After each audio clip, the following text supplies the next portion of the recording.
একদা প্রিয় নবীর সাহাবী হযরত আব্বাস রাদিয়াল্লাহু আনহু মসজিদ হারামে বসেছিল। তখন আবু জাহেল সেখানে এসে বলল, আমি আল্লাহর কসম খেয়ে বলছি, আমি যদি মুহাম্মদকে সিজদা করতে দেখি তাহলে আমি মুহাম্মদের মাথা কেটে আলাদা করে ফেলবো। এরপর হযরত আব্বাস রাদিয়াল্লাহু আনহু নবীজির কাছ থেকে এসে এসব সব ঘটনা খুলে বললেন। তখন প্রিয় নবীজি হযরত মুহাম্মদ সাল্লাল্লাহু আলাইহি সাল্লাম আব্বাস রাদিয়াল্লাহু আনহুর কথা শুনে সেখান থেকে দ্রুত চলে গেলেন। এরপর মসজিদুল হারামে প্রবেশ করলেন। এরপর নবীজি সাল্লাল্লাহু আলাইহি সাল্লাম সূরা আলাকের আয়াত তেলাওয়াত করছিল।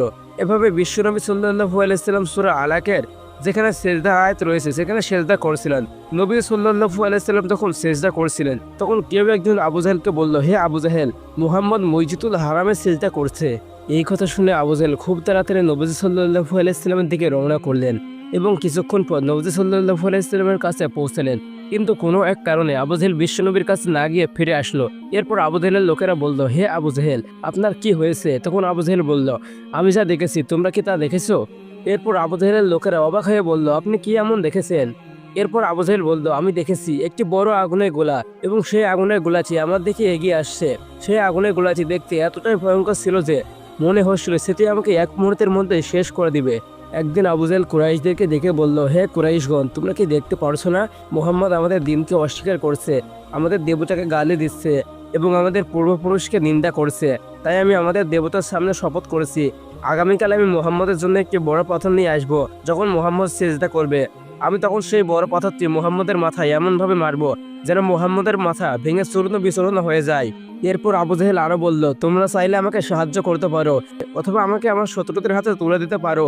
এরপর বন্ধু হাশিমের পুত্র আমাকে নিয়ে যা করবে তাই করুক। এই কথা শুনে কুরাইশরা বলল, মহান আল্লাহ তাআলার কসম খেয়ে বলছি, আমরা আপনার সাথে বেঈমানি করব না। আপনি নির্ভয়ে মুহাম্মদকে শেষ করে ফেলুন। এর পরের দিন আবু জাহেল তার কথা মতো একটি বিশাল বড় পাথর নিয়ে আসলো এবং নবীজি সাল্লাল্লাহু আলাইহি সাল্লামের অপেক্ষা করতে লাগলো। এরপর নবীজি সাল্লাল্লাহু আলাইহি সাল্লাম কাবা ঘরে এসে নামাজ আদায় করতে লাগলো। আর এদিকে কুরাইশরা মুহাম্মদের শেষ হওয়ার কথা শোনার জন্য ঘরের মধ্যে বসে অপেক্ষা করেছিল। এরপর নবীজি সাল্লাল্লাহু আলাইহি সাল্লাম যখন নামাজের সেজদা অবস্থায় ছিল তখন আবু জাহেল সেই ভারী পাথরটি হাতে তোলে এবং নবীজি সাল্লাল্লাহু আলাইহি সাল্লামের দিকে এগিয়ে আসতে লাগলো। তখন আবু জাহেল নবীজি সাল্লাল্লাহু আলাইহি সাল্লামের কাছে পৌঁছালো। তখন আবু জাহেল খুব ভয় পাচ্ছিল এবং ভয়ে কাঁপছিল এবং ভয়ে আবু জাহেলের মুখ ফ্যাকাশে হয়ে যায়। এরপর আবু জাহেল ভয়ে ভয়ে নবীজি সাল্লাল্লাহু আলাইহি সাল্লামের কাছ থেকে চলে আসে। এরপর আবু জাহেলের হাতে থাকা পাথরটি আবু জাহেলের হাতে এমনভাবে লেগে যায় যে তার হাত থেকে পাথরটি আর আলাদা করা যাচ্ছিল না। এরপর কুরাইশের নেতারা আবু জাহেলের কাছে আসলো এবং আবু জাহেলকে বলল, হে আবু জাহেল, আপনার কি হয়েছে? তখন আবু জাহেল বলল, আমি আমার কথা মতো মুহাম্মদকে শেষ করার জন্য মুহাম্মদের দিকে এগিয়ে গেলাম, কিন্তু আমি মুহাম্মদের কাছে গেলাম তখন আমি দেখলাম একটি বিশাল বড় উট। আমি আমার জীবনে এমন ভয়ঙ্কর উট আমি কখনো দেখিনি। তখন আমার মনে হচ্ছিল এই বড় উটটি আমাকে একেবারে শেষ করে দিবে। এই ঘটনার কিছুদিন পর সাহাবারা নবীজি সাল্লাল্লাহু আলাইহি সাল্লামের কাছে এসে এই ঘটনার সম্পূর্ণ বর্ণনা জানতে চাইলেন। তখন নবীজি সাল্লাল্লাহু আলাইহি সাল্লাম বললেন, ওটি ছিল হযরত জিবরাইল আলাইহিস সালাম। তখন আবু জাহেল যদি আমার আরো কাছে আসতো তাহলে অবশ্যই হযরত জিবরাইল আলাইহিস সালাম তাকে শেষ করে দিত। প্রিয় বন্ধুরা, আবু লাহাব ছিল প্রিয় নবীজির চাচা। আবু লাহাব নবীজির চাচা হলেও নবীজি সাল্লাল্লাহু আলাইহি সাল্লামকে অনেক কষ্ট দিত।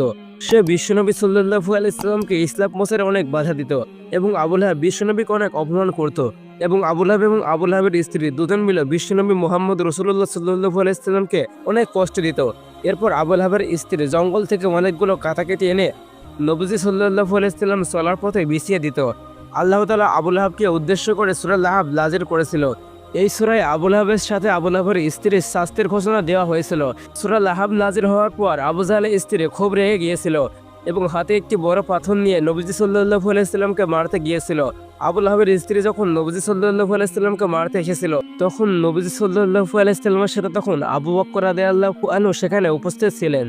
তখন হযরত আবু বকর রাদিয়াল্লাহু আনহু নবীজি সাল্লাল্লাহু আলাইহি সাল্লামকে বললেন, হে নবী, ওই মহিলা খুবই খারাপ। এখন আপনি যদি এখানে থাকেন তাহলে ওই মহিলার জন্য আপনি অনেক কষ্ট পাবেন। এই কথা শুনে নবীজি সাল্লাল্লাহু আলাইহি সাল্লাম বললেন, হে আবু বকর, তুমি চিন্তা করো না, এই মহিলা আমাকে দেখতে পারবে না। এরপর আবু জাহেলের স্ত্রী নবীজির কাছে এসে গেল এবং সেখানে এসে আবু লাহাবের স্ত্রী শুধুমাত্র হযরত আবু বকর রাদিয়াল্লাহু আনহুকেই দেখতে পেলেন এবং নবীজি সাল্লাল্লাহু আলাইহি সাল্লামকে দেখতে পেলেন না। তখন আবু লাহাবের স্ত্রী আবু বকর রাদিয়াল্লাহু আনহুকে বলল, হে আবু বকর, তোমার বন্ধু আমাকে অপমান করেছে, তোমার বন্ধু এখন কোথায় রয়েছে? এরপর আবু বকর রাদিয়াল্লাহু আনহু বললেন, তুমি তার সঙ্গে কি করতে চাও? তুমি কি আমার সাথে আর কাউকে দেখতে পারছো না? তখন আবু লাহাবের স্ত্রী বলল, হে আবু বকর, আমি তোমার সাথে তো আর কাউকে দেখতে পারছি না। এরপর আবু বকর রাদিয়াল্লাহু আনহু আবারও বলল, হে উম্মে জামিল, আল্লাহর নবী হযরত মুহাম্মদ সাল্লাল্লাহু আলাইহি ওয়াসাল্লামের সাথে কি করতে চাও? এরপর উম্মে জামিল বলল, আমি এই পাথরটা তোমার বন্ধুর মুখে মারতে চাই। বন্ধুরা, উম্মে জামিল হলো আবু জাহেলের স্ত্রী। এরপর উম্মে জামিল আবারও বলল, তোমার বন্ধু আমার নামে কবিতা বলে বেড়াচ্ছে। প্রকৃতপক্ষে উম্মে জামিল সূরা লাহাবকে কবিতা মনে করছিল। নাউজুবিল্লাহ। হযরত আবু বকর রাদিয়াল্লাহু আনহুর কথা শেষ করে উম্মে জামিল সেখান থেকে চলে গেল। এরপর হযরত আবু বকর রাদিয়াল্লাহু আনহু নবী সাল্লাল্লাহু আলাইহি ওয়াসাল্লামকে বলল, আল্লাহর নবী, সে আপনাকে দেখতে পায়নি কেন?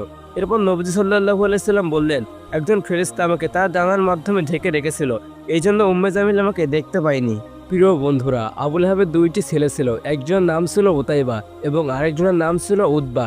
নবীজি সাল্লাল্লাহু আলাইহি ওয়াসাল্লাম নবুয়ত পাওয়ার আগে তার দুই কন্যার সাথে আবু লাহাবের দুই ছেলে বিবাহ দিয়েছিল এবং তাদের মধ্যে একজনের নাম ছিল হযরত রুকাইয়া এবং আরেকজনের নাম ছিল হযরত উম্মে কুলসুম। ইসলামের শুরুতে এবং সূরা লাহাব নাযিল হওয়ার পর আবু লাহাব খুব রেগে তার ছেলেদের বলল, তোমরা যদি মুহাম্মদের মেয়েদের তালাক না দাও তাহলে আমি তোমাদের পরিত্যাগ করব। এরপর আবু লাহাবের দুই ছেলে নবীজি সাল্লাল্লাহু আলাইহি ওয়াসাল্লামের দুই মেয়েকে তালাক দিলেন। এরপর আবু লাহাবের একজন ছেলে নবী সাল্লাল্লাহু আলাইহি ওয়াসাল্লামের কাছে এসে খুবই খারাপ ভাষায় গালাগালি করতে লাগলো। আবু লাহাবের ছেলে কুতাইবার এই ব্যবহারে নবী সাল্লাল্লাহু আলাইহি ওয়াসাল্লাম খুবই কষ্ট পেলেন। এরপর নবী সাল্লাল্লাহু আলাইহি ওয়াসাল্লাম উতাইবার জন্য বদদোয়া করলেন এবং বললেন, হে আল্লাহ, কুতাইবার জন্য তোমার সৃষ্টি করা একজন পানি তার ঘাড়ে চাপিয়ে দাও। এরপর কুতাইবা বাড়িতে ফিরে আসলো এবং তার পিতা আবু লাহাবকে সমস্ত ঘটনা খুলে বলল।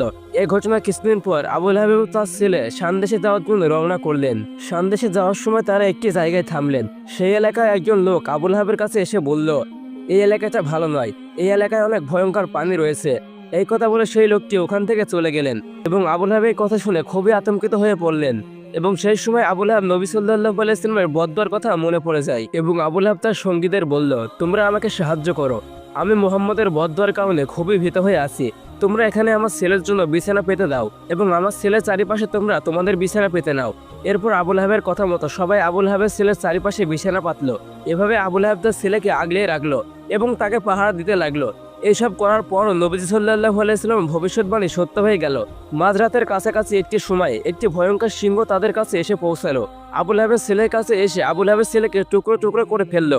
একদিন প্রিয় নবী হযরত মুহাম্মদ সাল্লাল্লাহু আলাইহি ওয়াসাল্লাম একটি জায়গায় দাঁড়িয়েছিলেন। এমন সময় আবু জাহেল কুরাইশদের সঙ্গে করে নিয়ে আসলো এবং নবী সাল্লাল্লাহু আলাইহি ওয়াসাল্লামকে বলল, মুহাম্মদ, তুমি যদি সত্যি আল্লাহর নবী হয়ে থাকো তাহলে এই আকাশের চাঁদকে তুমি দুই টুকরো করে দেখাও। এমনভাবে টুকরো করবে যেন তার মাঝখান থেকে পাথর দেখা যায় এবং চাঁদকে দুই টুকরো করবে যেন চাঁদ দুইটি অনেক দূরে যায়, যেন দুই ভাগ ভালোভাবে বোঝা যায়। সেই দিন আকাশের মাঝরাতে পূর্ণিমার চাঁদ ছিল। এরপর আমাদের প্রিয় নবী হযরত মুহাম্মদ সাল্লাল্লাহু আলাইহি ওয়াসাল্লাম তার এই কথাই বললেন, আমি যদি এই চাঁদকে দুই ভাগ করতে পারি তাহলে কি তোমরা আল্লাহর প্রতি ঈমান আনবে? তখন আবু জাহেল বলল, হ্যাঁ, অবশ্যই আমরা ঈমান আনবো।